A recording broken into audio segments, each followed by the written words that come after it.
Bonjour, nous allons voir dans cette vidéo comment traduire un jeu RenPy en anglais ou dans une autre langue via l'API DeepL qui permet de faire une traduction automatisée de l'ensemble de votre jeu. C'est très utile parce qu'une personne anglaise qui devrait repasser sur le jeu et traduire plus de 10 000 mots, ça serait extrêmement long. Par contre, repasser sur une version qui a été traduite, même par un outil automatique, ça reste quand même beaucoup plus simple.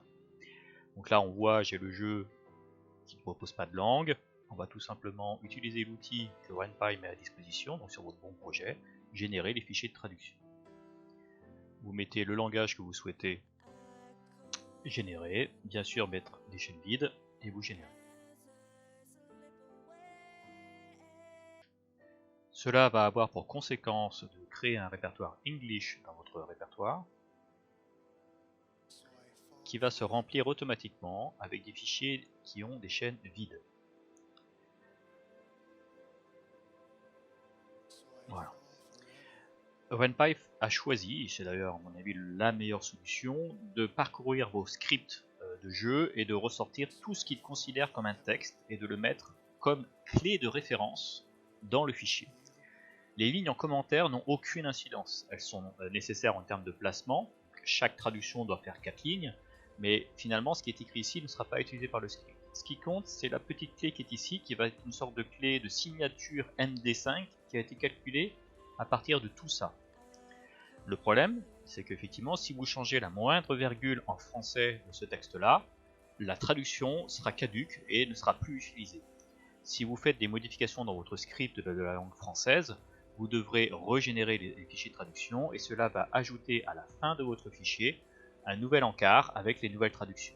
Les anciennes ne sont pas supprimées parce qu'elles pourraient peut-être être utilisées ailleurs.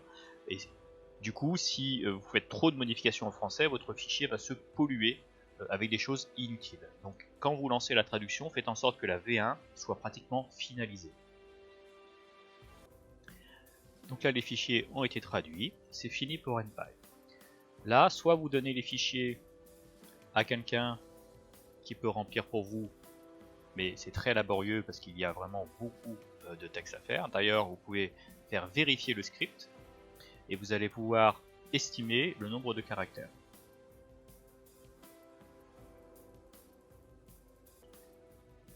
Voilà, ici vous pouvez voir donc à la fin de ce fichier qu'il y a 20 000 mots et 117 000 caractères. Il va donc falloir traduire tout ça, et notamment vous avez 600 images et 80 000. Pour ma part, j'utilise l'API DeepL, qui est extrêmement simple. Vous allez l'attaquer avec une seule ligne de commande. Moi j'ai choisi le langage PHP. La source, la target, d'ailleurs je vous conseille le ENUS qui gère mieux certaines balises, je ne sais pas trop pourquoi. Par contre le compte DeepL est payant, c'est 5 € par mois, plus 1 € tous les 100 000 caractères. Donc là mon jeu fait 100 000, donc je vais avoir pour 1 € de traduction, plus les 5 € d'abonnement. Donc mon script automatique, je prends tous les fichiers dont j'ai besoin d'une traduction, je les mets dans mon répertoire de translation, et je vais lancer une URL qui va parcourir chacun des fichiers pour mettre cette variable là dans une base de données, l'envoyer à DeepL et après reconstruire le fichier en reprenant ligne par ligne et en ne remplissant que cette cellule ici. Comme ça je suis sûr de rien toucher au reste du fichier. On va faire ça ensemble. Vu que je l'ai déjà fait, je vais le faire que sur 2 fichiers. Celui-ci qui est relativement complet et script qui est relativement petit. Je lance mon script PHP que j'ai au préalable configuré pour dire que ma source est de l'anglais, enfin que ma destination est de l'anglais, ma source est du français et je veux utiliser l'API en anglais. Je veux qu'il remplace tous les prénoms Lucie pour respecter l'orthographe parce qu'il n'y a pas d'accent en anglais.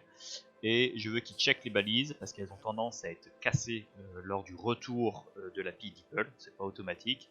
Et donc ça va reconstruire les balises s'il les trouve dans la source. Ça c'est moi qui l'ai fait, c'est plus rapide. Donc là, je lance le script, on lit le fichier, on le monte en base de données, c'est tout ce qu'il fait. Donc là, on peut voir la retranscription dans ma base de données, ou tout simplement ligne par ligne, j'ai le fichier.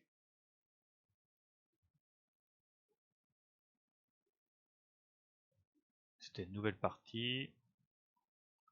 Je ferais bien de réveiller Lucie. Je ferais bien de réveiller Lucie, etc. Donc là, on voit bien que la destination est vide, et on va essayer de remplir tout ça. Donc j'ai fait que 2 fichiers, hein, parce que ça me coûte à chaque fois. Donc là, c'est ce qui va traduire. Je mets un petit warning pour rappeler combien ça allait coûter. Je lance l'API. J'ai également utilisé un système de cache, c'est-à-dire que si j'ai fait une traduction déjà avec DeepL, au lieu d'aller re-solliciter DeepL, je vais chercher mon cache. Ça m'évite de payer pour rien. Donc là, vu que je pense que je n'ai pas généré de nouvelles variables, il a tout pris en cache. Pour ceux que ça intéresse, voici la partie technique que j'ai galéré à faire en curl et PHP avec le certificat, l'appel de DeepL, la source, la target, l'authentification et le texte. Et là-dessus, ça va directement vous renvoyer un tableau de valeurs. Vous escapez toutes les valeurs et vous avez votre réponse. Voilà, la réponse elle est sous cette forme-là. Si vous êtes intéressé, demandez-moi, je peux éventuellement vous fournir cette fonction-là.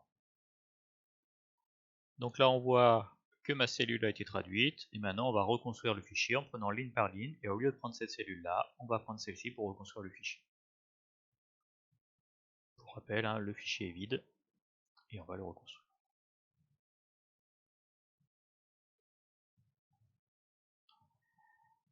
Écriture. Tac. Il a également traité toutes les balises, il a écrit 1500 lignes, et maintenant si on retourne sur le fichier, que j'ai déplacé pour éviter les écrasements, file, script screen, et voilà, c'est tout rempli. Donc les balises sont bien fermées. Parfois il reste des petits problèmes de guillemets, bien que normalement je les ai gérés. Une fois que j'ai traduit tous mes fichiers, je les récupère et je les copie dans mon répertoire English. Je vais le faire à partir de ma source, parce que j'ai déjà fait tout ça, et je vais mettre tous les fichiers.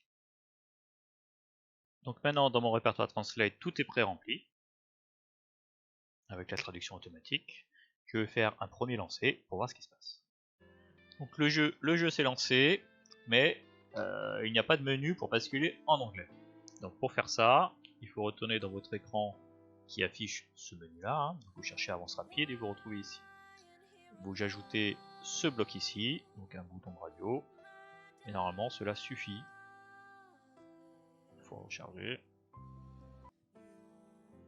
Voilà, et maintenant vous pouvez basculer en anglais. C'est la beauté de RenPy.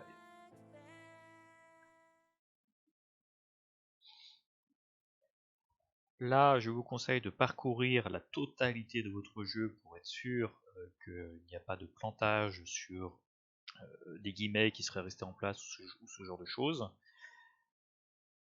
De plus, il faut faire attention à toutes les spécificités de la langue française vs anglaise, les her, him qui ne vont pas être gérés, le tutoiement qui ne va pas être géré, les prénoms où il faut bien faire attention que celui-ci soit bien remplacé partout. Et là, je vous conseille de faire des recherches remplacés avec un éditeur de texte. Par contre, il va rester encore un truc à traduire, que nous n'avons pas fait, ça va être les images. Comment traduire ce genre de choses?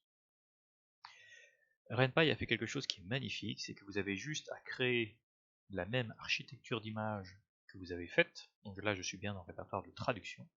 Et vous allez pouvoir créer des variantes uniquement des images à traduire. Et RenPy tout seul, si vous êtes en anglais, va chercher les images ici plutôt que dans la version originale. Donc là, j'ai déjà fait le travail. J'ai déjà localisé toutes les images dont j'ai besoin. Je les copie dans mon répertoire. Il y en a également un deuxième ici. Et c'est propre. Il n'y a pas de modification de code à faire pour que l'image passe en anglais. Je rebascule dans mon jeu. Je recharge. Et l'image passe en anglais. Sans modification de script. Juste en plaçant les images dans le répertoire de traduction. Je pense qu'on a fait le tour sur la traduction. Mon outil n'est pas encore disponible pour les autres, peut-être que je le ferai à terme suivant la demande. Pour le moment, vous pouvez m'envoyer vos fichiers afin que je puisse perfectionner mon script pour qu'il gère de plus en plus de cas. Pour l'instant, je l'ai essayé sur 3 jeux et ça fonctionne plutôt bien. À noter, quand on sort une version anglaise, faites-le relire avant de la sortir, parce que les anglaises, j'ai envie de dire, sont peu habituées à avoir une version bancale en anglais, alors que nous, français, quand on prend, la plupart des jeux sont anglais, et on va être habitué à une traduction automatique, et donc on va avoir accepté quelques erreurs. Donc faites relire votre jeu avant de le sortir en anglais. Je pense avoir fait le tour sur les spécificités de RenPy. N'hésitez pas à laisser des commentaires si vous avez aimé, un petit pouce, ce genre de choses. C'est ce qui fait vivre la chaîne. Sans ça, c'est un peu compliqué de se faire connaître. Merci à vous. Au revoir.